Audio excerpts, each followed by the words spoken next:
Bien bonjour ou rebonjour tous les élèves de 3e. Cette petite vidéo assez rapide pour vous présenter donc le nouveau chapitre d'histoire qui vient tout de suite après le chapitre sur la guerre froide. Donc on est bien dans notre thème 2, le monde depuis 1945.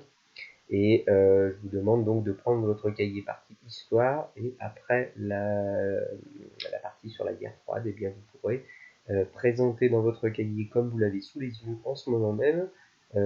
Donc en haut, vous pouvez renoter, mais normalement ça a déjà été fait dans le chapitre précédent, Histoire thème 2, le monde depuis 45. Notre deuxième chapitre s'appelle Indépendance et constitution de nouveaux États.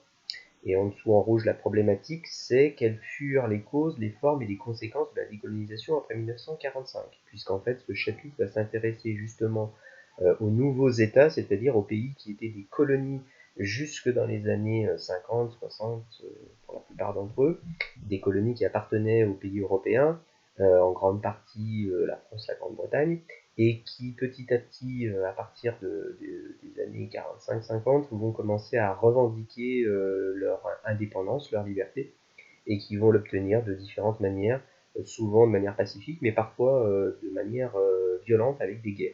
Donc c'est ce qu'on va voir au cours de ce chapitre, sachant que ce chapitre donc vient après la guerre froide, mais au niveau chronologique, il se passe en même temps, et c'est intéressant justement que vous réfléchissiez bien avec les deux chapitres ensemble.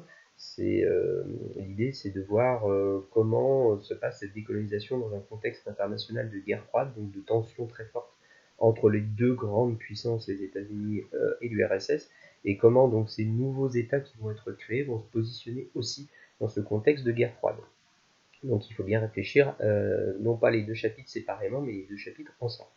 Donc on aura trois objectifs dans ce chapitre, je vous laisse les noter. Il s'agit donc de comprendre les aspirations des territoires colonisés à l'autonomie et à l'indépendance. Donc pourquoi est-ce que ces territoires qui étaient décolonisés veulent devenir indépendants. Comprendre ensuite les différentes formes prises par les décolonisations, donc de quelle manière est-ce que ces pays vont réussir à se décoloniser. Et enfin, une fois qu'ils sont devenus des pays libres, eh bien, quelle place vont-ils prendre dans le monde, et quelle place vont-ils revendiquer dans le monde. Ça, on le verra dans une dernière partie. Donc, ce que je vous demande, c'est de noter tout cela.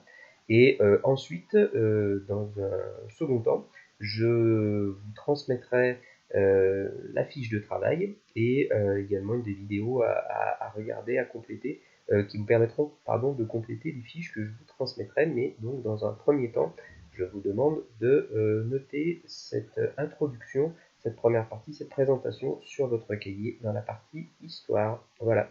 Bon courage à tous.